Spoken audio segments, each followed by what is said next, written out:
It's difficult to know how wide and how far to travel, to suss out the moments things turned. Minutes stacked on hours, stacked on days, and stacked into a life. My favorite movie used to be Sliding Doors. It might still be, but that's not what matters here. I loved it because it played out two versions of how things could go.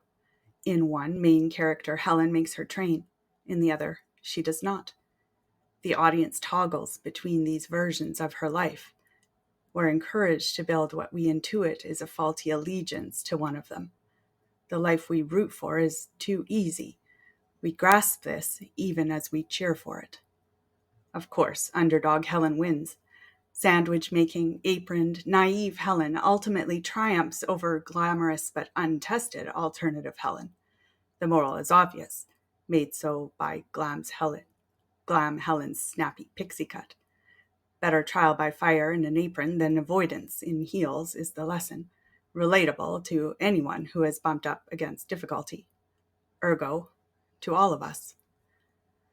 But even as I collect evidence, humming along with Kelly, what doesn't kill you makes you stronger, da da da da da da.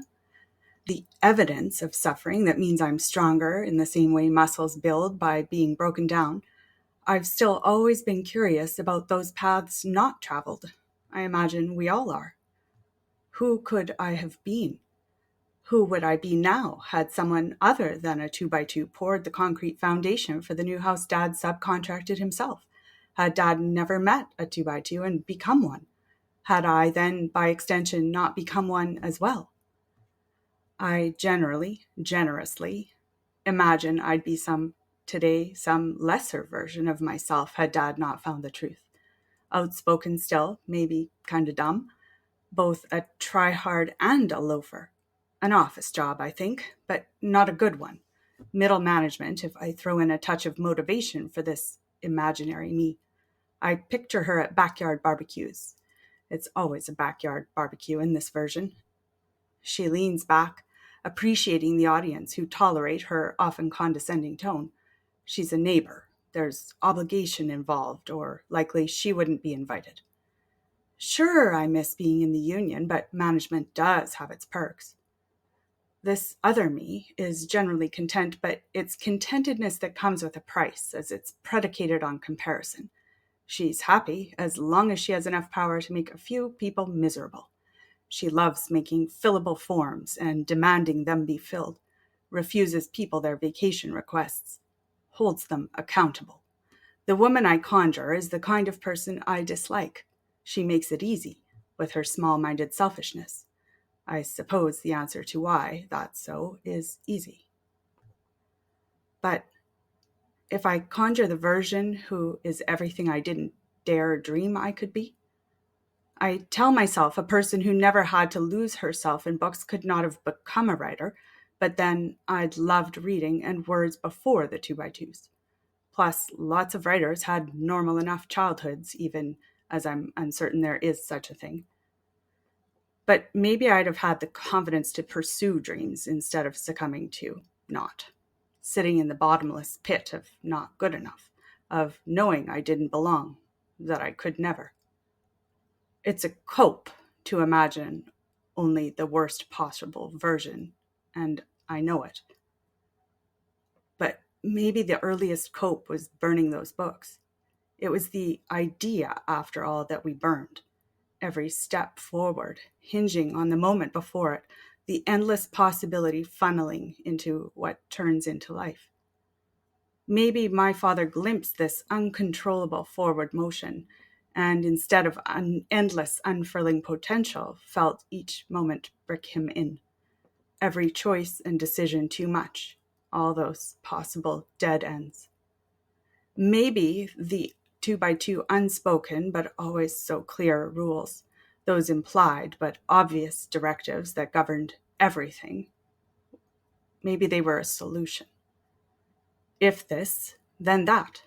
An equation so easy, so simple to apply. I play with it. Remove choice, remove responsibility. With rules, abdicate possibility. Without choice, consequences are known. If this, then that. So now sometimes I write what I imagine. I inscribe things I can't know. I pull the camera back, trace where things might have been, where they might have gone. What follows is one version of many, only true on the page, and with apologies, not that funny. But if you know me, if you knew me back then, you'll know the setting. You'll breathe it in. What's true is the setting, and true enough are the characters. And this rendering, it's true enough for my purposes here.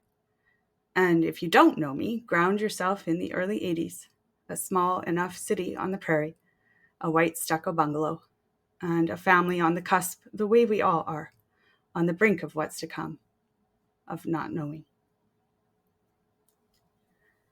Her mother and father, in their early 30s, living in a mostly irrelevant city. Their neat bungalow on a quiet road near an empty field, their daughter never defying the warped metal signs admonishing no entry as she bikes past, clipped baseball cards chattering in spokes. All the children ignore this empty expanse where one would expect deliberate, leafy grass, aromatic in midsummer's fierce heat, modifying at sundown into sweetly perfumed, cool relief after that golden hour has finished coloring everything beautiful. Her parents do not imagine their Lutheran God. Her father had easily shifted his tenuous Catholic allegiance when he'd married without much considering. The wheel turns. Wife, daughter, son, infant. Their agreement is crumbling, though, their bargain collapsing. This is unknown yet to either, even to the one who soon deliberately dismantles belief, erecting a new structure in its place. This edifice will cast shadows, its darkness yawning over generations still to come. The couple tucks their new baby into the recently emptied bottom drawer of the simple brown dresser adjacent to the marital bed. Worn flannel sail sheets laundered to schedule, line dried when weather permits. Practical offspring of practical women, our couple waste no effort assembling a crib when it would soon be disassembled for the move. A crocheted patchwork afghan, folded neatly across the foot of the bed, is a burst of color in an otherwise beige room. A bar of plain white soap has been placed in a musty corner of the drawer, a drawer the woman shared years before with her sister from the moment she'd been born, delicately perfuming the infant's pale blue receiving blanket, faint sudsy scent barely perceptible under the sweet fragrance of new life. The girl's mother does not think of her own older sister, of that long ago shared bed in a farmhouse grayed from weather, of the sister who never refused to accompany her to the outhouse in the blackness that is a clouded summer night on the prairie. If the woman reached for memory, she'd feel summer night air brush her arm. She'd discern the melody of crickets from whirring dragonflies, sense grain brushing grain in the fields. She'd inhale loamy soil and pungent prairie grasses, detect subtle metallic undertones from the shed. But she does not reminisce, nor does she dream. Instead, she runs a gentle fingertip across the forehead of her new son, content in this quiet moment. Her husband crouches low beside her, his thoughts opaque, the way thoughts are. It is possible his contemplations are indistinct even to himself. Does he ground himself in this moment, a thing less doable as day's trip? Does he glance at the elegant ebony rocking chair purchased for far more than the couple should have reasonably spent on such an item? The furnace clicks. The baby sighs. Before seasons shift, inevitably, before life slivers small hurts, before chill rises, we pull back. We see him. He returns mid-afternoon from his shift, home from an employment he tolerates. Acceptance is a natural way of being for most, a thing to which many gently succumb, but it is an exceptional challenge for him. Consider passion surging, an always internal frothing energy.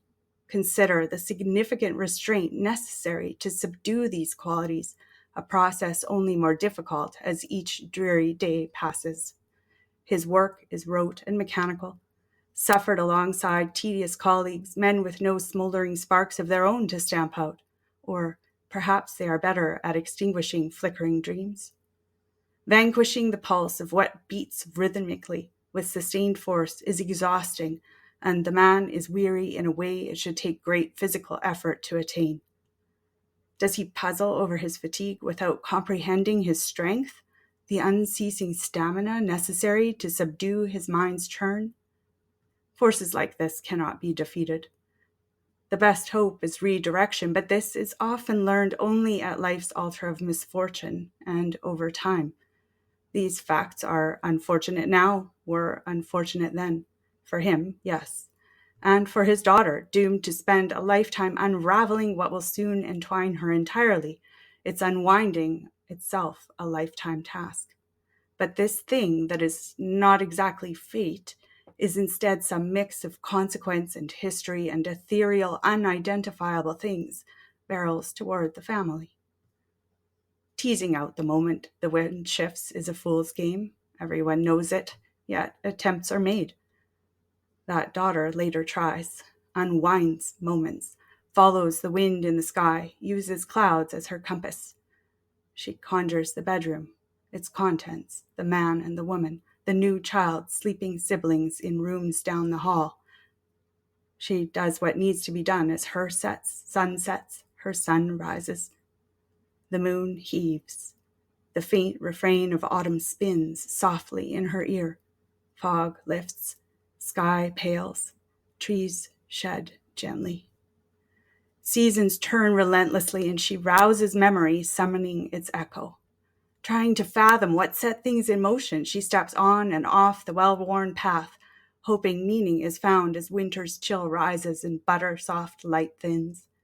Fingers fumble, and she glimpses the essence of what she begins to comprehend as significant. Hers is a new kind of rushing toward stillness. A river roars in her ear. Comprehension is not in knowing, she gleans, but by walking bravely blind, eyes wide open. Melody strums in her heart, meaning found in grand and small, and in holding both at once. That daughter notes as chaff relaxes in the fields. Dust settles. She does what needs to be done in quiet moments, certain of little, and less so of circumstance. She considers the yield as winter-wrapped drifts constrain the frail recollections of those who would rather not remember. Still, a faint melody is audible. Clouds trail, and she attempts what she hopes is not a fool's errand and follows. If asked, she would undertake to acknowledge her reasons, but no one has asked, and she is not certain she could convey her purpose if they did. Seasons stretch, shift. Her thoughts knit meager fibers. Aging fingers glean loose strands. Hope thrums deep in her chest. A new kind of rushing toward silence, toward winter peace burdens. She unfolds herself in its stillness, uses its weight as comfort. She imagines the bedroom.